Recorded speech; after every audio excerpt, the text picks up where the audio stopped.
नमस्कार दर्शकों, हेरिटेज दर्पण गाथा राजस्थान जी में आपका हार्दिक स्वागत है। मैं हूं पूजा सिंह। आज हम चर्चा करते हैं अंग्रेजों के ज़माने में आई प्लेग की महामारी के बारे में। दर्शकों, उस समय कोई दवा तो नहीं थी, फिर कैसे रोगों का उपचार होता था, इसकी जानकारी देंगे। हमारे साथ है जितेंद्र सिंह शेखावत, पत्रकार है, वह इतिहास के जानकार है। सर बताइए, कैसे उस समय की स्थिति थी और क्या रहा उस समय का वातावरण? आज के कोरोना से भी ज़्यादा खतरनाक प्लेग की बीमारी रही। राजस्थान में लाखों लोगों ने बिना दवाई के पक पसार रही कोरोना जैसी महामारी की तरह से दम तोड़ दिया था। अंग्रेज शासक और महाराजा असहाय हो गए थे। उस समय राजस्थान की सभी रियासतों के गांव और शहरों में टोने टोटके और धार्मिक अनुष्ठान और मंत्रों आदि के अलावा कोई उपचार नहीं दिख रहा था। मारवाड़ में प्लेग फैला तब वहाँ के दरवाजों पर कई मानू दारू का छिड़काव करके संक्रमण को रोकने का टोटका किया गया था। Sojati gate, Siwanchi gate, Merti, Nagori, Jalori gate और उनकी खिड़कियों में दारू को दूध में मिलाकर उसमें कपूर, लौंग आदि डालकर मंत्रों के साथ धार चढ़ाई गई। शासकों ने संक्रमण रोकने के लिए वैदिक क्रिया, आस्था, विश्वास और आयुर्वेद का सहारा लिया। आज कोरोना की बीमारी से बचने के लिए घरों में ही रहने के लिए कहा जा रहा है। उस समय भी लोगों को घर में ही रहने की सलाह दी गई थी। विक्रम संवत 1893 में कोरोना ने मारवाड़ को अपने चंगुल में ले लिया। विद्वान ब्राह्मणों ने वैदिक मंत्रोच्चारण के साथ धार्मिक अनुष्ठान शुरू कर दिए। दरवाजों के बाहर भी हवन करवाया गया ताकि महामारी का संक्रमण शहर के भीतर आने से रुक सके। लोगों को घर में ही रहने के लिए रिसाला के सैनिकों की टोलियां दिन रात गश्त करती थी। सरकारी दफ्तरों में छुट्टियां कर दी गई।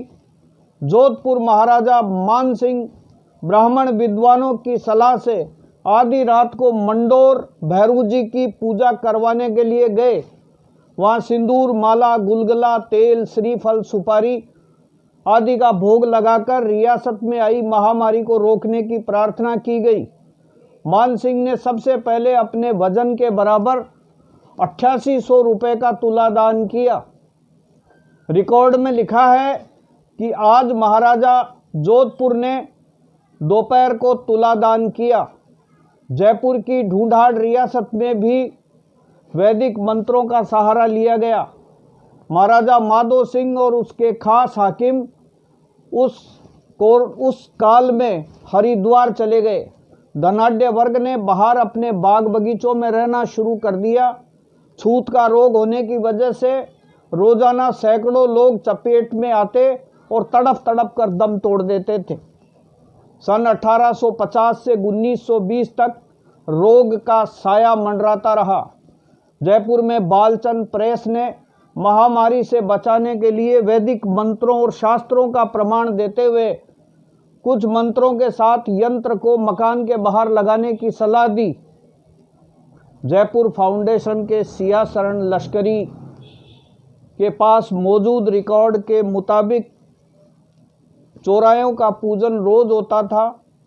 चांदपोल बाहर सीकर हाउस के चबूतरे पर एक जने को भैरू जी की छाया आती थी और वो एक मण लोहे की जंजीर से रोगी को मारते हुए जाड़ा देता था। आदर्श नगर मोक्ष धाम के शमशान में भैरू जी को तंत्र मंत्र का प्रयोग करके जगाया जाता था। उस समय का बना हुआ भैरव जी का मंदिर शमशान में आज भी मौजूद है। चौराहे पर शीतला माता का पूजन होता। ब्रह्मपुरी के शीतला मंदिर में सोमवार से गुरुवार को रोट के साथ पुआ, पकौड़ी और राबड़ी चढ़ाकर महामारी से बचाव की गुहार की जाती थी। बालानंद मठ से जुड़े देवेंद्र भगत के मुताबिक ताड़केश्वर महादेव मंदिर में रोग नाशक महामृत्युंजय जाप करने के लिए दर्जनों विद्वानों को बिठाया गया था। सहस्त्र चंडी यज्ञ के अनुष्ठान शहर में शुरू हो गए थे। मौज मंदिर सभा के विद्वानों ने महाराजा को सलाह दी कि बलिदान किया जाए। चौराहों पर भैरू जी का पूजन और टोने टोट के किए जाने लगे। रियासत के मंत्री और ओहदेदार अपने बगीचों में परिवार के सहित रहने के लिए चले गए। चांदपोल मोक्ष तो बनारस के घाट की तरह हो गया था। 2 लोगों का दाह संस्कार कर घर जाते तो 5 और घर में मिलते थे। डॉक्टर खानका, अंग्रेज डॉक्टर रोनाल्डो और TH हैंडले भी बुखार उतारने का मिक्सचर मेयो अस्पताल में देते थे। आयुर्वेद के वैद्य लक्ष्मी राम जी महाराज की अगुवाई में आयुर्वेद चिकित्सकों की टीम घर घर जाकर रोगियों को काढ़ा पिलाती थी। बहुत बहुत धन्यवाद सर आपका। तो दर्शकों, ये था प्लेग की महामारी का दौर जो उस समय आया था। इसी तरीके के छोटे छोटे किस्से और कहानियाँ हम आपके लिए लाते रहेंगे। जुड़े रहिए हेरिटेज दर्पण के साथ और हमारे चैनल को सब्सक्राइब, लाइक और शेयर करना मत भूलना। धन्यवाद।